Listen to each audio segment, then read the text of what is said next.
আত্মমনোবল সে হারিয়ে ফেলবে। যারে কাকে ঋণ দিলাম, যাকে ঋণ দিলাম কত কাছে মানুষ ছিল, কত বিশ্বস্ত লোক ছিল, এত বিশ্বস্ত লোকের ঋণ দেওয়ার পরও যদি শান্তি না পাই, দেখবেন সে আর সহজে কাউকে ঋণ দেওয়ার ব্যাপারে উৎসাহিত হন। এখানে আমি সামাজিক অবক্ষয়ের দুইটা কথা বলবো, খুব মনোযোগ দিয়ে শুনুন। এক নম্বর হলো ঋণ দেওয়া, ঋণ গ্রহণ করা, এটা অত্যন্ত চমৎকার মহৎ একটি কাজ, অনেক বড় সওয়াবের কাজ, এটার আলাদা ফজিলত আছে, এটার মধ্যে কোনো সন্দেহ নেই। কিন্তু এখানে সমস্যা দুইটা, বলেন কয়টা সমস্যা? মানে ঋণ দেওয়া ঋণ নেওয়ার মধ্যে দুইটা বর্তমান সমাজে আমরা সমস্যাটা দেখতে পাই।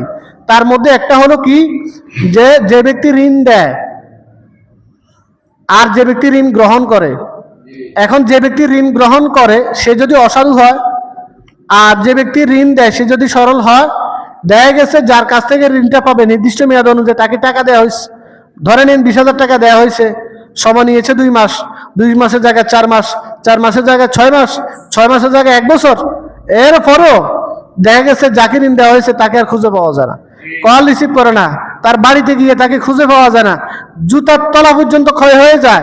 যার কাছ থেকে টাকা পাবে নির্দিষ্ট মেয়াদের ওভারঅল ডেট ওভার হয়ে যাওয়ার পরও তাকে খুঁজে পাওয়া যায় না। বলেন পরবর্তী ধাপে ওই লোকটা কি, ওই ব্যক্তিকে কি আর কখনো কি ঋণ দিবে? সে আত্মমনোবল সে হারিয়ে ফেলবে।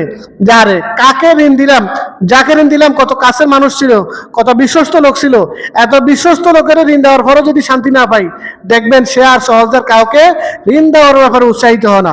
যদিও ঋণ দেওয়ার ব্যাপারে রাসূল সাল্লাল্লাহু আলাইহি ওয়াসাল্লামের শ্রেষ্ঠ হাদিস রয়েছে, অনেক বড় ফজিলতপূর্ণ একটা বিষয়, বলেন না সুবহানাল্লাহ। এটা হলো একটা ব্যাধি।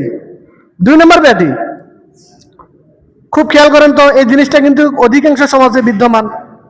সেটা কি, একটা লোক খুব বিপদে পড়ছে, বিভিন্ন রকমের সমস্যা আছে, এখন আপনার কাছে গেছে, ভাই টাকা 10,000 দেন, আমার মাটা হাসপাতালে,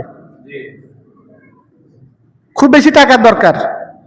এখন আপনি বলতেছেন সাথে সাথে আমার কাছে টাকা নেই, তোমার কোনো ঋণ দেওয়া যাবে না।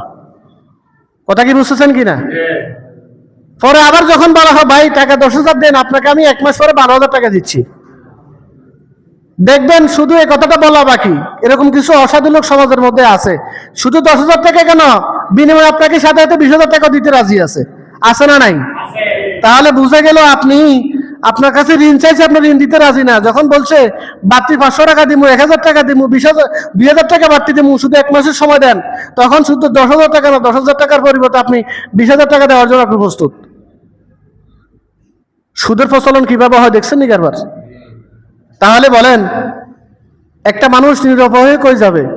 আপনি যখন সুদের মানদণ্ডে দিয়ে দিয়েছেন, লোকটা বিভিন্ন জায়গায় ঘুরে ফিরে সে অসহায়ত্ব অনুভব করতেছে, আর কোনো কুল কিনারা পাচ্ছে না।